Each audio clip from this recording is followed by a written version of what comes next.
राजनीति, आंदोलन, किसान, करप्शन, गरीबी, इन सभी मुद्दों पर आवाज उठाएगा अब तक न्यूज इंडिया। सत्ता के आगे जब भी सवाल कमजोर पड़ने लग जाए तो सवाल उठाने पड़ते हैं। बोल के लफ्ज आजाद है तेरे, बोल के सच जिंदा है अब तक।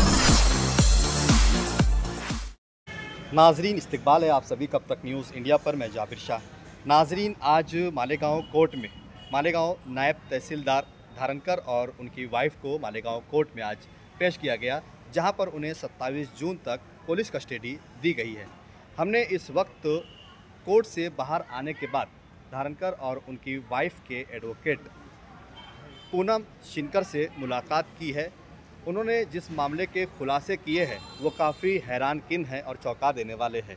उनका कहना ये है कि इस केस में किसे आरोपी होना चाहिए था, जिसके ऊपर एफआईआर दर्ज हुई है उन्हें क्यों केस में फंसाया गया है और उनको ऑथोराइज़ किसने किया था।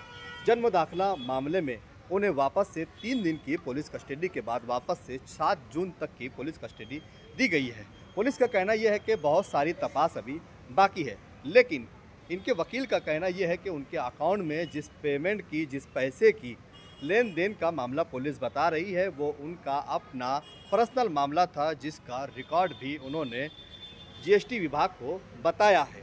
उन्होंने कुछ प्रॉपर्टी खरीदी थी और उसका पैसा उनके अकाउंट में आया था। क्या है पूरा मामला और इस केस में धारणकर और उनकी वाइफ की वकालत कर रही नासिक की एडवोकेट पूनम शिनकर से मामले की तफसील आप तक पहुंचाने की कोशिश करते हैं। देखिए एडवोकेट। जन्म दाखिला प्रकरण मामले में आज कोर्ट में धारणकर और उनकी बीवी को लाया गया था, क्या आर्गुमेंट हुआ है?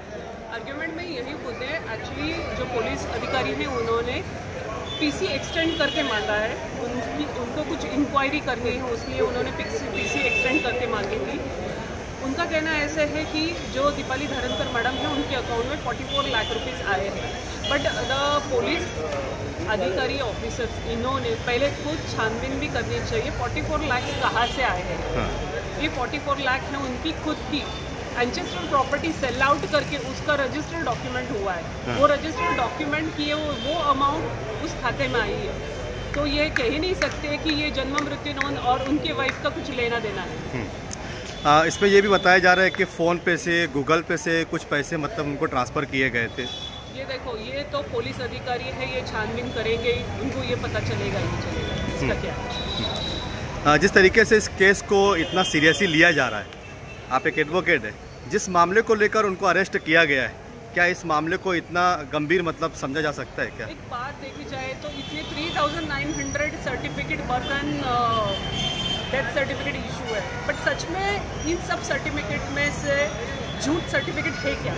ये बहुत बड़ा क्वेश्चन है। एट द टाइम ये सब प्रूव होगा ही होगा कि सच क्या है, झूठ क्या है। लेकिन बेल भी मतलब अप्लाई नहीं की जा रही है। अभी तक जितने लोग मतलब जेल में हैं उनको बेल भी नहीं मिल रहा है। कानून ये कहते हैं कि बेल अधिकार है।